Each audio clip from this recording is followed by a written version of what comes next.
सुरुवातीलाच मित्रांनो, राज्यातून सगळ्यात मोठी घडामोड सध्या आपल्यापर्यंत पोहोचती आहे. महाराष्ट्राचे उपमुख्यमंत्री अजितदादा पवार यांच्याबद्दलची सगळ्यात मोठी घडामोड. महाराष्ट्रामध्ये दादांचा मृत्यू झाल्याच्या नंतर अपघात की घातपात हे महाराष्ट्र अजून देखील विसरलेला नाही. आणि यातूनच मित्रांनो, आता धक्कादायक माहिती आता समोर येऊ लागली आहे. यामध्ये अनेक महत्वाच्या लोकांनी दादांचा घात केलाय असं सरळ सरळ स्पष्टपणे मत रोहित पवार यांनी स्पष्ट केलंय. आणि या सगळ्या घडामोडीमध्ये कोणाची नावं आलेत मित्रांनो, ते आता आपण जाणून घेऊया. तेच महत्वाची नावं, महाराष्ट्राच्या राजकारणाला हादरवणारी ही त्या घडीची सगळ्यात मोठी बातमी. मित्रांनो, शरद पवार यांना दिल्लीमध्ये प्रश्न विचारला की रोहित पवार सध्या अजितदादा पवार यांच्या घातपाताविषयी महाराष्ट्रभर पत्रकार परिषद घेत आहेत. यावर तुमचं मत काय आहे? त्यावर शरद पवारांनी स्पष्टपणे म्हटलं की रोहित पवारांकडे तसा पुरावा असेल, रोहित पवार ते बोलतायत ते खरं असेल, यावर माझं एवढंच मत आहे. म्हणजे दादांचा अपघात की घातपात हे शरद पवारांनी स्पष्टपणे सांगितलंय. यावरून मित्रांनो, महाराष्ट्राचा एवढा मोठा नेता गेला असताना राज्य सरकार मात्र त्याच्या अपघाताची चौकशी करायला तयार नाही. परंतु रोहित पवारांनी ज्या नेत्यांची, ज्या लोकांची नावं घेतली आहेत त्यांची चौकशी व्हावी अशी मात्र जोरदार मागणी केली आहे. कोण आहेत ते देखील आता आपण जाणून घेणार आहोत. त्यामुळे अजितदादा पवार हे महाराष्ट्राला लाभलेलं सगळ्यात मोठं शेतकऱ्यांचं नेतृत्व होत आहे. अजित पवार हे सकाळी त्यांचा 6 पासून दौरा सुरू व्हायचा ते रात्रीपर्यंत शेतकऱ्यांच्या बांधावरती जाणं, कंपन्यावरती जाणं, कुठेही जाऊन शेतकऱ्यांची कामं करणं हे अजित पवारांचं काम होतं.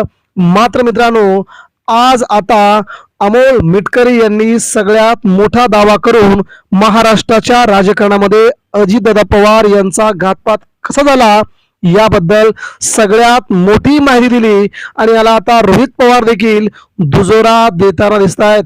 म्हणजे अजितदादा पवार यांनी अनेक आमदार, अनेक मंत्री, अनेक खासदार केले, मात्र एकही बोलायला तयार नाही दादांचा घातपात कसा झाला. मात्र यावरती सगळ्यात मोठा दावा आज अमोल मिटकर यांनी केलाय. आणि हा दावा मात्र महाराष्ट्रात खळबळ उडवून देणारा आहे. मित्रांनो, गेल्या 1 महिन्यापासून महाराष्ट्रामध्ये भोंदूबाबा अशोक खरात याचं प्रकरण चालू आहे.